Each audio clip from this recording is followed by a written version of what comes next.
Hi everyone, I'm Chelsea and welcome to my channel. I often get asked as a woman in tech how I chose to be a software engineer. And I didn't really choose it. I kind of didn't know what I wanted to be when I left uni. And I chose engineering because it offered me the ability to take 1 year to try different specializations and from that choose what I actually like to do.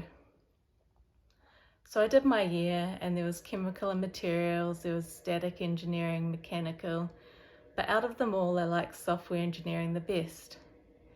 And I thought, okay, I'm going to give this a go. I'll put this as my top priority. So during the summer break I got the message that I had been accepted into the software engineering specialization. So I was quite excited about that. And pretty early on I realized that there was a lack of women in tech.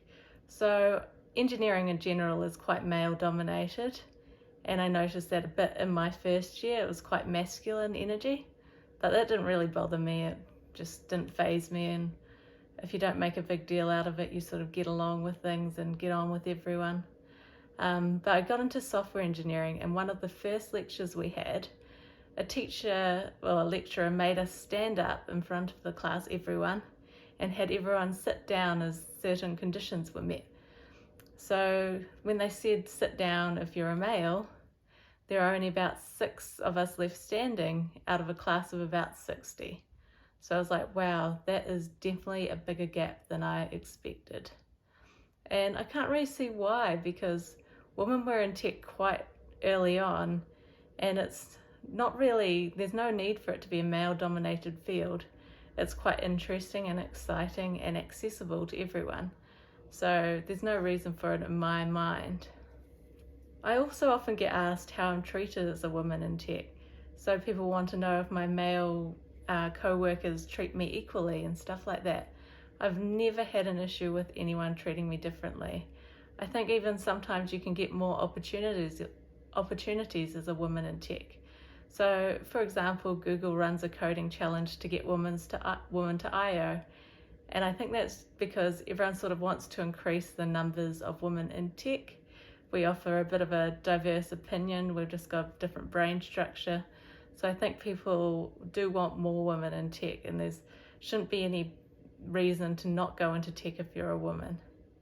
What I did notice early on though, and this could be for anyone who chooses to go into tech without having previously done tech, is that I noticed everyone who was in my class it felt like everyone had been coding since they were like 8. And I had really never written a line of code until I got into the engineering program. And so I felt like I was playing catch up for many, many months. I didn't know what was going on. But I kind of persevered and persevered and persevered some more. And eventually I got there. And to be honest, I don't even think I really understood tech until I got my first grad role. And I don't know how, I just sort of got through it.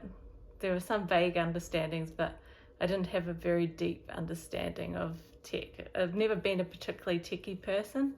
I just really enjoyed writing code and solving problems, and I thought, okay, I could get behind this, and that's why I chose it. People often think that, like, as a woman, you might not be able to get into positions of power at work, or there might be some bias there.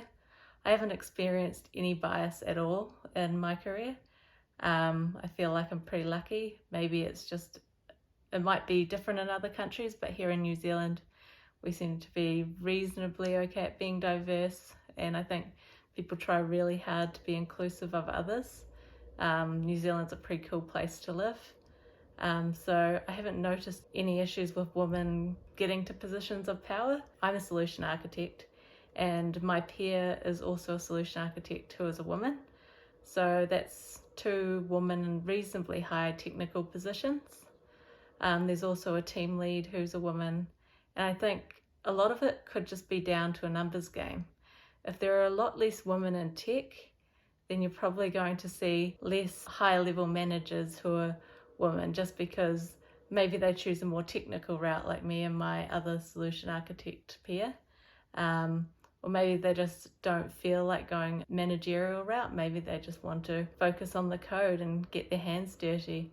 So I don't think it's any biases that are stopping women getting to higher level positions. I think statistically there are more males, and so they're more likely to get those positions. In fact, even early on in my career, I was given an opportunity for growth. I was mentored by a tech lead at where I work, and I gained so much useful insights from him. So I think if you're someone new starting out, regardless of your gender, try and find yourself a mentor, someone who can teach you things that you don't know, give you advice on how to grow and further develop your career. So I think that's probably the most important thing, regardless of your gender. So yeah, I really hope this has been helpful to you guys. The only time I feel like I've been judged for being a female in tech is in a positive way, when sort of people who are quite feminist feel, oh, you're really taking a stand by getting into tech. And in reality, that isn't why I got into tech. I just got into tech because I really enjoyed the coding papers at engineering, and I thought this is quite a good, fun thing for me to do. I can do it as a hobby. Now I'm on YouTube posting tech videos, so it's sort of in every aspect of my life now. I really love it, and I'd recommend it to anyone who's considering tech, male or female. So yeah, I hope you enjoyed this. If you did, please like and subscribe, and I'll see you again soon.